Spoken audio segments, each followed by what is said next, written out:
You're so weak. No, I am not happy anymore. I'm just not happy. Then go get happy, Linda. Just go get happy. Christopher's living with me. Did you hear what I said? Christopher's living with me. Dalam hidup, kita mungkin pernah kecewa.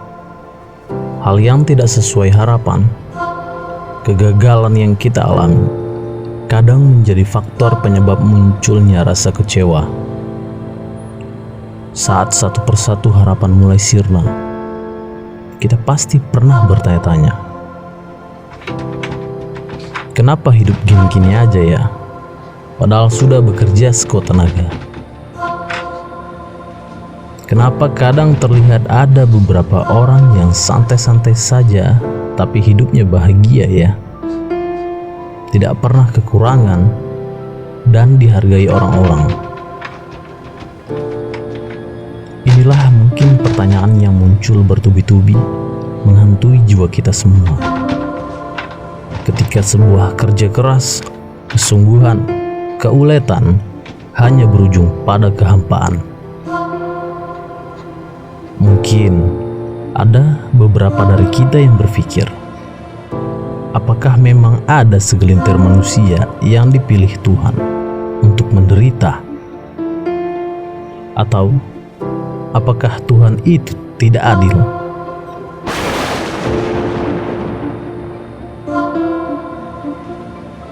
Tidak jarang manusia menganggap Tuhan tidak adil karena memberi sesuatu yang lebih pada suatu pihak, menyediakan kemudahan pada seseorang, dan memberi kesulitan pada manusia lainnya.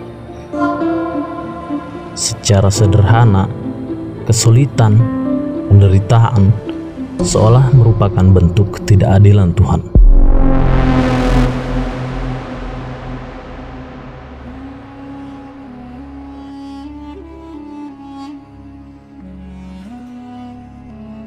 Menarik untuk kami sampaikan apa yang dikatakan oleh Rasulullah. Ya, pada saat itu Nabi Muhammad SAW lagi bersama sahabat-sahabatnya melihat seorang wanita yang sedang mencari anaknya. Anaknya tidak ditemukan dan sudah lama ibu tersebut mencari ke sana kemari.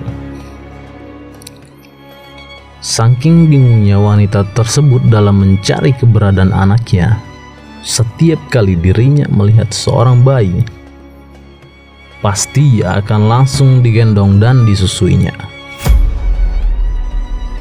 Hal tersebut terjadi berkali-kali, hingga pada akhirnya ibu tersebut menemukan anaknya.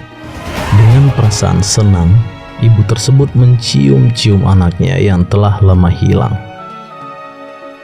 Terlihat ibu tersebut sangat senang dan bahagia sekali melihat anaknya yang telah lama hilang.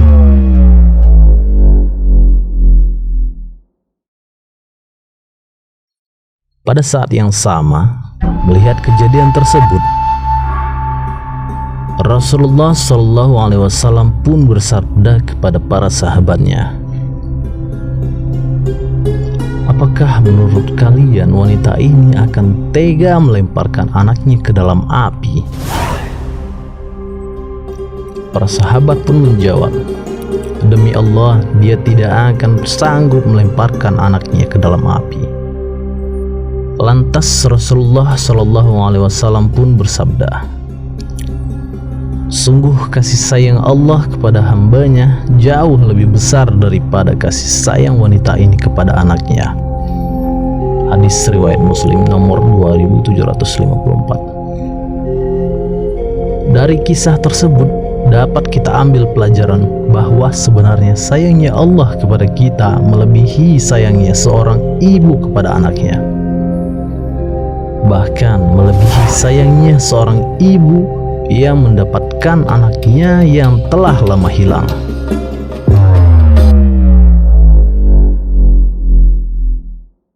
Apapun yang kita alami dalam hidup ini tentu sudah dalam algoritma Tuhan.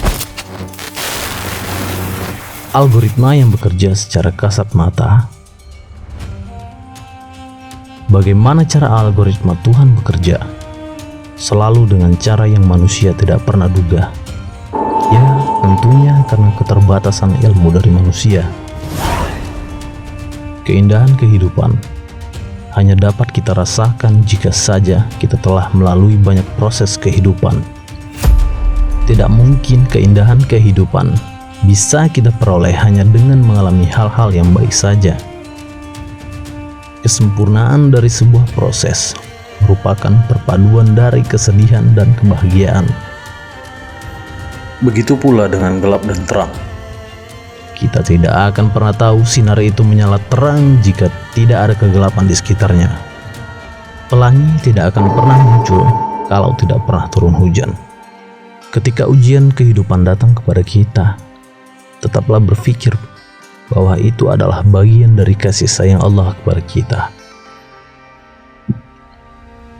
Jangan khawatir dengan apa yang sedang kita alami, apalagi yang akan kita hadapi di masa mendatang, karena sudah ada di tangan terbaik Allah Sang Pencipta yang Maha menyayangi makhluknya.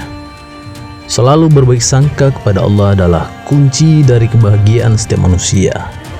Pernah Nabi Muhammad SAW mengabarkan kepada kita bahwa Allah Subhanahu wa Ta'ala berfirman, "Aku sesuai persangkaan baik hambaku, maka hendaklah ia berprasangka kepadaku sebagaimana yang ia mau." Hadis riwayat Ahmad. Dapat kita petik sebuah kesimpulan dari hadis tersebut. Allah Subhanahu wa Ta'ala akan berbuat kepada kita sesuai dengan persangkaan yang kita buat sendiri.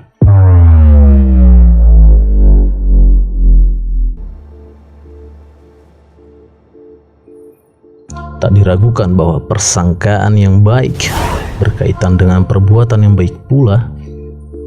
Jika diri kita memiliki energi yang positif, selalu baik sangka, penuh cinta, pastilah kita akan dipertemukan dengan kebaikan-kebaikan.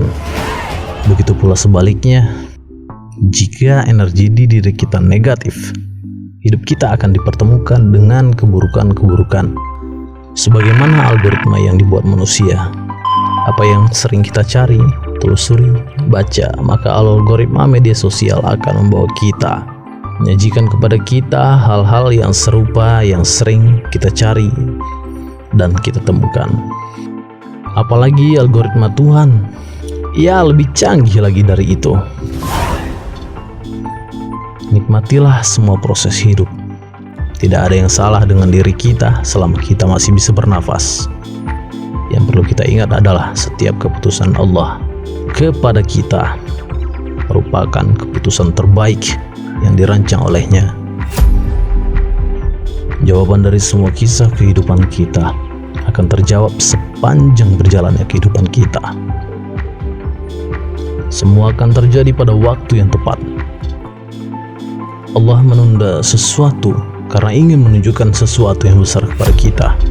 Allah mengetahui apa yang ada di dalam hati kita, karena Dia yang menciptakan kita. Dia yang kasih kehidupan kepada kita. Dia juga yang urus kita. Dia yang menyayangi kita melebihi orang tua kita. Teruslah melakukan hal-hal baik. Tuluskan niat kita dalam melakukan sesuatu. Upgrade diri dan kemampuan kita. Dan jangan lupa berdoa, karena algoritma Tuhan tidak pernah salah. Bagaimana menurut kamu?